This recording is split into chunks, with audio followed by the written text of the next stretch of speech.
All right. Good Thursday morning, afternoon, evening, wherever you're listening, watching the replay. You guys, I am here for Greg for the conversation, and we're going to talk with Ben about his books, his writing, how he started. His book is titled The Seething, and I'm dying to dive into that because the title in and of itself has me curious. Okay, Ben, so let's do a little backstory. How did you kind of evolve into the writer that you are today? What was that journey like for you? Oh, thanks for asking, Amy. And good morning, Internet, or good evening, Internet, wherever you are. You know, it's funny. People have been asking me that a little bit off and on lately, and I look back over myself. I've always been a storyteller. You know, I've always enjoyed telling stories, reading stories. I wrote a little when I was younger. I kind of would say, in some ways, sadly, I kind of had it beaten out of me by the public school system. Um, but after I graduated high school, I actually went to work for a small publishing company, a game publisher. I started working in the warehouse there, and over time, I got into writing game material for them. Through most of the 90s, after I graduated from college, I actually worked in publishing and copywriting, technical writing, that sort of stuff. And my first novel, In the Belly of the Beast, it was actually a novel and short story collection. I often joke came out of a copywriting gig that went completely berserk. It was small game tie-in pieces for a big board game. Little short stories they asked for, and they liked the short stories and asked for more and more and more. And then, hey, could you write a whole novel out of this? So that kind of rekindled my love of writing for stories, and it got me going in that direction. So, okay. So one, I'm a huge gamer, so I love that. And I love how, you kind of left writing for a little bit and then it reignited with it and having to write the stories and stuff. So how did you go from, writing those short stories and everything to The Seething? Is it a similar genre for the short stories that you're writing and what The Seething is about? Or yeah, it's all horror, which has been my first love. I've always loved monsters and scary stories, and that's a whole other conversation we can have someday. But yeah, so I finished that first novel. It was based on, I don't know if you've heard of it, the board game Cthulhu Wars. It's a Lovecraftian post-apocalypse kind of miniature strategy game. You're playing gods of the Cthulhu mythos who have overrun the earth, and you're doing bad things to the planet. And so the book that I wrote for that thing was some short stories set in that world and a novel set in that world. And I had so much fun writing it that as soon as it was done, I just kept going. That book got me entry into the HWA, the Horror Writers Association. I met the local HWA chapter, and I just sort of kept going, kept having ideas for short stories. So I kept writing short stories and publishing and selling them here and there. And along the line, I started working on The Seething, which was kind of fun. It actually started as sort of just something I wanted to write about a scene, and then it kept growing and much, actually kind of like the monster in the book, just kept getting bigger and bigger and bigger until it took over my life for a couple of years. So tell us a little bit about what The Seething is about. You've kind of mentioned horror is your first love, which I wish we had more time to dive in because I love that. I love to be scared and kind of taken out. And I find, for me, the scariest thing are like psychological thrillers, things that you're like, oh, that would never happen. But at the same time, you're like, but it could. people could be that way and could think that way, right? To me, those are the scary ones. Now, I love a good, gore and shooting people up and, monsters ripping people apart. I love that too, right? So you don't want to be in my mind. Like, it's just, I'm a really nice person. I promise. I promise. I'm a nice person. Exactly. So tell me, how, I know you said it started, like with a scene and it kind of evolved. So tell us a little bit about what the Seething is about. So the Seething is a story about a family that is going on vacation in the mountains.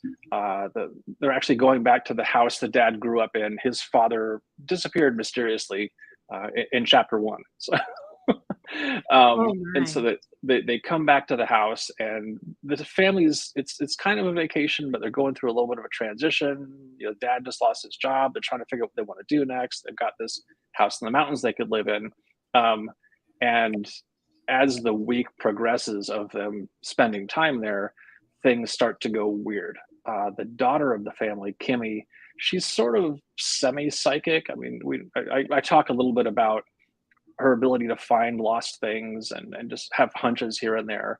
And something going on in the woods and the area surrounding the town kind of latches in on her and sees her as a possible way to enact its nefarious schemes. So how long did it take you to write the Seething? Because I feel like some of that, like with the psychic abilities and things going weird and stuff, you have to put some kind of like research and develop those scenarios. And I feel like that would take some time. So how long did it take you to, write the Seething before you kind of started submitting it for publication? First draft was about 2 years. And the funny thing was, in that time, I was also working on all these different short stories. I published about a dozen short stories, wrote and published about a dozen short stories in the same time I was working on the Seething. So I'd work on a chapter or two, write a couple short stories, come back to the Seething. So it was a book I sort of kept coming back to over and over again, which was a lot of fun. As far as the research and stuff goes, I wouldn't say I did a lot. A lot of it was set in the area of Northern California that I know pretty well. It's kind of my own take on the Sierra Nevadas up sort of near Reno and Tahoe and those kind of areas, places I've visited. The town of Golden Oaks, where the thing is set, completely fabricated, is very much inspired by the city of Jackson, California, where my in-laws used to live. And I spent a lot of time poking around up there. So as far as research goes, I did pick a little bit. If I had a question about, what was the specific tribe of Native Americans that lived in that area for a name drop, I might, do a little bit extra research to find that out and make sure I got the facts right. Yeah, I think that's always important. Even if you're writing fiction, nonfiction, it's uber important. Your facts have to be right. But I feel like the same for fiction. You still have to have it, where if you have someone, that calls you out or whatever, it is, backed up by facts and things. You just have your own spin on it, which I think is important for sure. So what was it like? You said you were writing a dozen stories in the span of writing the Seething, which took you 2 years. So what was it like bouncing back and forth? Were the short stories all in the horror genre? So you could just pick out different plots that you were writing and then come back, or, what was that process like for you? Yeah, basically, they're all horror stories of a variety of types. I like to say, or I often joke with friends, that my short stories are either Twilight Zone stories or Creepshow stories. They're either ominous and strange, or they're squishy and weird. And so I guess in a lot of ways, when I start feeling like I was getting stuck on the Seething, it was nice to be able to go jump on a short story, just a single bite. Like, here's an idea, I just want to explore it for a few thousand words, and then I put that aside and come back to working on the Seething. I've often joked about, just before I started writing seriously, I got into long distance trail running up in the East Bay Hills, and I've often said that writing is very much like you have sprints and you have marathons. You've got short stories, you've got novels, and it's nice to change them up once in a while. Right. Oh my gosh. Trail running. I mean, I'm just running, to me, I see people run and I encourage them, like, power to you. I have a love-hate relationship with running, right? It's something we all need and stamina needs, and you can see some beautiful things, but Yeah. it's the getting started. The getting started part is just sometimes it's difficult. But I know, so you write everything horror, like you love it. And I love your short stories being, Twilight Zone or Creepshow. I love the Twilight Zone. I thought the new spin on it was nice, but I love the older ones. And so what helped you develop that love for horror? Like for me, it was, like the old Michael Myers, right? I love the old films and stuff. So what was that love for you? You got a visitor. Hi. I don't know. And that's the funniest thing. People ask me that all the time. I go back, I've got some paperwork my folks found when they were cleaning out the house a couple years ago, from when I was in nursery school, preschool, probably, 4 or 5 years old. And it was a drawing I had done of Lon Chaney as the Wolfman. It's a very bad drawing. It's like a 4-year-old drawing, And I had been describing the plot of the Wolfman to my teacher, so she wrote down what I was explaining, about the thing. I guess I had just seen it on, Monster Chiller Horror Theater recently and just thought it was awesome. And I can't remember a time in my life when I wasn't fascinated with monsters and scary stories. And, I used to love the thrill of reading a really terrifying story as a kid and freaking me out, how exciting that was. There's one, I still think about it. Anybody wants to look it up, I think it's Ray Abernathy's story, The Rotifers, which is now out of copyright. You can find it on what's it? Project Gutenberg, The Rotifers by Ray Abernathy, which gave me nightmares as a kid. I read it one of those like scholastic book collections, and it just scared the hell out of me. And I read it again as an adult. I'm like, this is a really effective short story, but there's no like exploding eyeballs or monsters in your face. It's just super creepy. Yeah, I mean, it's fascinating for me. Like, I mean, part of my love for horror is it's fascinating to see how creative and creepy our minds can get, right? When we're writing and things, especially for me, like psychological thrillers, it's just like, no one would ever really do that. And you're like, but wait, probably. Like if someone thought of this, right, they probably did, for sure. So I love that. And I love that, it started with that drawing of, that you did when you were 4 years old, which I know, I'm sure your mother holds dear to her heart, because a 4-year-old drawing are beautiful, artistic. Us mothers love those kinds of things. Blood coming down the monster's mouth and everything. I can only imagine what your teacher thought, going down that whole thing. It was Berkeley in the 70s. What are you going to do? That justification, justification right there. So tell us a little bit. I know we're coming close up on time. So tell us what the process was for you. I know Brigids Gate Press is publishing the Seething. It's coming out in March. So tell us what that journey was like for you. Well, I got to know Steve and Heather a little bit a summer or two ago. Steve and Heather from Brigids Gate Press. They had put out a call for, I'm looking up here, Were Tales. It was a collection they did of short stories about were creatures, not specifically werewolves. I guess Steve loves werewolf stories, and as I said, I love werewolf stories too. And I submitted a story to them about a guy, a were raven, a guy who can turn into a strange raven form and do things. So that was my first sale to them. And that book came out right about the time I was finishing up the Seething. I spent the summer editing it and polishing it. And then I put it out on Pit Dark, which was a Twitter dark horror, dark fantasy, weird fiction pitch party. And I got some bites from some different agents and editors and publishers. And in the end, the guy, Brigids Gate was one of them. And after talking to them, I really was enthralled by their enthusiasm.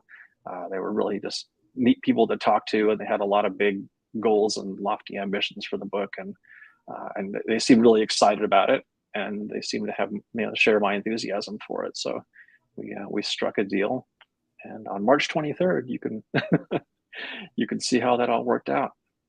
I love that. And Twitter is wonderful for horror or like dark fantasy stories. It's amazing. I mean, the agents and publishers and everybody that's on there for that genre, that platform works beautifully. So I love that you utilize that, right? I mean, you don't hear too many people utilizing Twitter in that sense anymore. Right. They used to do like Twitter chats and things like that. And so it's wonderful to kind of hear and see, because it still is a very useful platform too. Go ahead.